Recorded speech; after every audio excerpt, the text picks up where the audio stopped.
एक बार पार्वती जी ने भगवान शिव शंकर से पूछा, ऐसा कौन सा श्रेष्ठ तथा सरल व्रत पूजन है जिससे मृत्युलोक के प्राणी आपकी कृपा सहज ही प्राप्त कर लेते हैं। उत्तर में शिवजी ने पार्वती को शिवरात्रि के व्रत का विधान बताकर यह कथा सुनाई। एक गांव में एक शिकारी रहता था। पशुओं की हत्या करके वह अपने कुटुंब को पालता था। वह एक साहूकार का ऋणी था, लेकिन उसका ऋण समय पर न चुका सका। क्रोधवश साहूकार ने शिकारी को शिव मठ में बंदी बना लिया। संयोग से उस दिन शिवरात्रि थी। शिकारी ध्यानमग्न होकर शिव संबंधी धार्मिक बातें सुनता रहा। चतुर्दशी को उसने शिवरात्रि की कथा भी सुनी। संध्या होते ही साहूकार ने उसे अपने पास बुलाया और ऋण चुकाने के विषय में बात की। शिकारी अगले दिन सारा ऋण लौटा देने का वचन देकर बंधन से छूट गया। अपनी दिनचर्या की भांति वह जंगल में शिकार के लिए निकला, लेकिन दिन भर बंदी गृह में रहने के कारण भूख प्यास से व्याकुल था। शिकार करने के लिए वह एक तालाब के किनारे बेल वृक्ष पर रुकने का स्थान बनाने लगा। बेल वृक्ष के नीचे शिवलिंग था जो बिल्व पत्रों से ढंका हुआ था। शिकारी को उसका पता न चला। स्थान बनाते समय उसने जो टहनियां तोड़ी वे संयोग से शिवलिंग पर गिरीं। इस प्रकार दिन भर भूखे प्यासे शिकारी का व्रत भी हो गया और शिवलिंग पर बेलपत्र भी चढ़ गए। एक पहर रात्रि बीत जाने पर एक गर्भिणी मृगी तालाब पर पानी पीने पहुंची। शिकारी ने धनुष पर तीर चढ़ाकर ज्यों ही प्रत्यंचा खींची। मृगी बोली, मैं गर्भिणी हूं, शीघ्र ही प्रसव करूंगी। तुम एक साथ 2 जीवों की हत्या करोगे, जो ठीक नहीं है। मैं अपने बच्चे को जन्म देकर शीघ्र ही तुम्हारे सामने प्रस्तुत हो जाऊंगी, तब तुम मुझे मार लेना। शिकारी ने प्रत्यंचा ढीली कर दी और मृगी जंगल में चली गई। कुछ ही देर बाद एक और मृगी उधर से निकली। शिकारी की प्रसन्नता का ठिकाना न रहा। समीप आने पर उसने धनुष पर बाण चढ़ाया।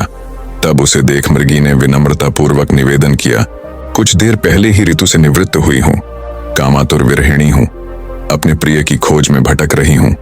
मैं अपने पति से मिलकर शीघ्र ही तुम्हारे पास आ जाऊंगी। शिकारी ने उसे भी जाने दिया। 2 बार शिकार को खोकर उसका माथा ठनका। रात्रि का आखिरी पहर बीत रहा था। तभी एक अन्य मृगी अपने बच्चों के साथ उधर से निकली। शिकारी के लिए यह स्वर्णिम अवसर था। उसने धनुष पर तीर चढ़ाने में देर न लगाई। वह तीर छोड़ने ही वाला था कि मृगी बोली, हे पारधी, मैं इन बच्चों को पिता के हवाले करके लौट आऊंगी, इस समय मुझे मत मार। शिकारी हंसा और बोला, सामने आए शिकार को जाने दूं, मैं ऐसा मूर्ख नहीं। इससे पहले मैं 2 बार अपना शिकार खो चुका हूं। मेरे बच्चे भूख प्यास से मर रहे होंगे। उत्तर में मृगी ने फिर कहा, जैसे तुम्हें अपने बच्चों की ममता सता रही है, ठीक वैसे ही मुझे भी। इसलिए सिर्फ बच्चों के नाम पर मैं थोड़ी देर के लिए जीवन दान मांग रही हूं।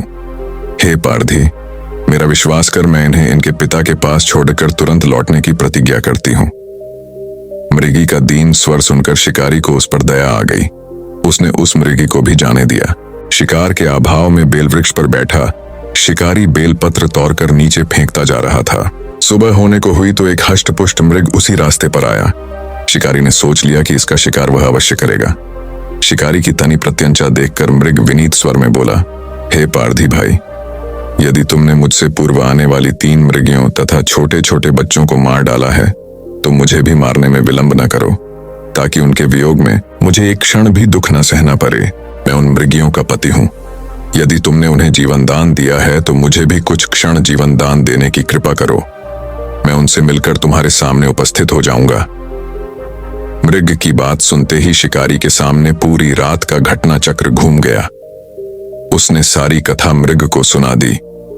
तब मृग ने कहा, मेरी 3 पत्नियां जिस प्रकार प्रतिज्ञाबद्ध होकर गई हैं, मेरी मृत्यु से अपने धर्म का पालन नहीं कर पाएंगी। अतः जैसे तुमने उन्हें विश्वास पात्र मानकर छोड़ दिया है, वैसे ही मुझे भी जाने दो। मैं उन सबके साथ तुम्हारे सामने शीघ्र ही उपस्थित होता हूं। उपवास, रात्रि जागरण तथा शिवलिंग पर बेलपत्र चढ़ाने से शिकारी का हिंसक हृदय निर्मल हो गया था। उसमें भगवत शक्ति का वास हो गया था। धनुष तथा बाण उसके हाथ से सहज ही छूट गए। भगवान शिव की अनुकंपा से उसका हिंसक हृदय कारुणिक भावों से भर गया। वह अपने अतीत के कर्मों को याद करके पश्चाताप की ज्वाला में जलने लगा। कुछ ही देर बाद मृग सपरिवार शिकारी के समक्ष उपस्थित हो गया ताकि वह उनका शिकार कर सके, किंतु जंगली पशुओं की ऐसी सत्यता, सात्विकता एवं सामूहिक प्रेम भावना देखकर शिकारी को बहुत ग्लानि हुई। उसके नेत्रों से आंसुओं की धारा बह गई।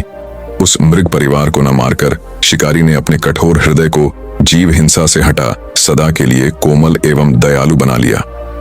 देवलोक से समस्त देव समाज भी इस घटना को देख रहा था। घटना की परिणति होते ही देवी देवताओं ने पुष्प वर्षा की। तब शिकारी तथा मृग परिवार मोक्ष को प्राप्त हुए। दोस्तों, अगर ये कथा आपको अच्छी लगी तो सबके साथ शेयर जरूर करें।